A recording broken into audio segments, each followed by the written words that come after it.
Actress Rakshitha Mahalakshmi அவர்கள் சின்ன திரையிலிருந்து வெள்ளித்திரைக்கு வந்தவங்க.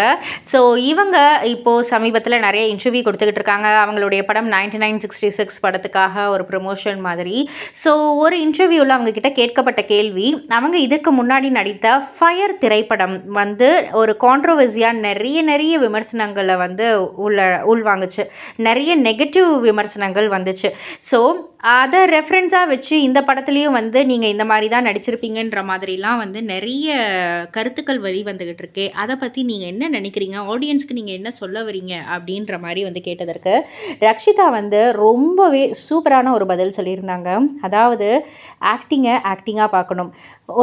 இன்னும் ஓப்பனாக சொல்லணும்னா, இப்போ நீங்களாகவே இருக்கட்டும், என்னுடைய அந்த முந்தைய படத்தை வந்து வச்சு தான் அந்த ஒரு ஆடை போட்டு தான் வந்து இந்த இன்டர்வியூ இது பண்ணுவீங்க. ஸோ நேத்தி நடந்த இன்டர்வியூ, முந்தானேத்து நடந்த இன்டர்வியூ எல்லாருமே அந்த ஃபயர் படத்தோடைய ரெஃபரன்ஸை வச்சு தான் வந்து இந்த படத்தோடைய இன்டர்வியூவே வந்து டெலிகாஸ்ட் பப்ளிஷ் பண்ணுறாங்க. அப்படின்ற பட்சத்தில் மீடியா தான் வந்து புரிஞ்சுக்கணும். அண்டு அந்த ஒரு படம் முடிஞ்சிருச்சுன்னா, இந்த படத்தோடைய ப்ரொமோஷனை பற்றி பேச வரோம் அப்படின்னா, இந்த பழைய படத்தை பற்றி எதுக்காக வந்து பேசணும்? அது நல்லது நடந்திருக்கோ, கெட்டது நடந்திருக்கோ, ஒரு சில பேருக்கு நல்லது, ஒரு சில பேருக்கு கெட்டது, நல்ல விஷயங்கள், கெட்ட விஷயங்கள் எதுவாக இருக்கட்டும், அது வந்து டன் அண்ட் டஸ்டட், அவ்வளோதான், அது முடிஞ்சு போச்சு. ஸோ இந்த படத்தை ப்ரொமோஷன் பண்ணக்குள்ள இந்த படத்தை பற்றி தான் வந்து நீங்கள் கேட்கணுமே தவிர, பட் ஆனால் நிறைய பேர் அந்த படத்தை வச்சு ரெஃபரன்ஸில் தான் நீ இந்த மாதிரி தான் நடிச்சிருப்ப அப்படின்னு வந்து நினச்சாங்கன்னா அதுக்கு நான் ஒன்றும் பண்ண முடியாது.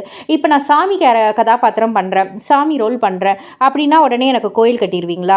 இல்லை, நான் வந்து ஒரு வில்லியாக நான் வந்து பண்ணுறேன், 4-5 பேரை கொலை பண்ணுறேன் அப்படின்னா என்னை தூக்கி ஜெயிலில் போட்டுருவீங்களா? இல்லை, அதையெல்லாம் ஒரு கதாபாத்திரம் ஆக்டிங்காக வந்து பார்க்குறீங்க இல்லையா? அதே மாதிரி இதுவுமே வந்து ஒரு ஆக்டிங் தான். ஒரு கதாபாத்திரமாக பார்த்தீங்கன்னா அது வந்து பாசிட்டிவாக வந்து மூவ் ஆகும். இல்லை, நான் இப்படி தான் பேசுவேன், நான் இப்படி தான் பார்ப்பேன் அப்படின்னு வந்து சொன்னீங்கன்னா, நெகட்டிவாக தான் இருப்பேன் அப்படின்னு சொன்னீங்கன்னா, இருந்துட்டு போ, பேசிட்டு போ, எனக்கு அதனால் ஒரு இதுவும் இல்லை அப்படின்ற மாதிரி சொல்லிட்டாங்க. ஸோ இதை பற்றி நீங்கள் என்ன நினைக்கிறீங்க, உங்களுடைய கருத்து என்ன அப்படின்றத கீழே உள்ள கமெண்ட் பாக்ஸில் குறிப்பிட்டு சொல்லுங்கள். மறக்காமல் சேனலை சப்ஸ்கிரைப் பண்ணி பக்கத்தில் உள்ள பெல் ஐக்கானை கிளிக் பண்ணிவிடுங்க.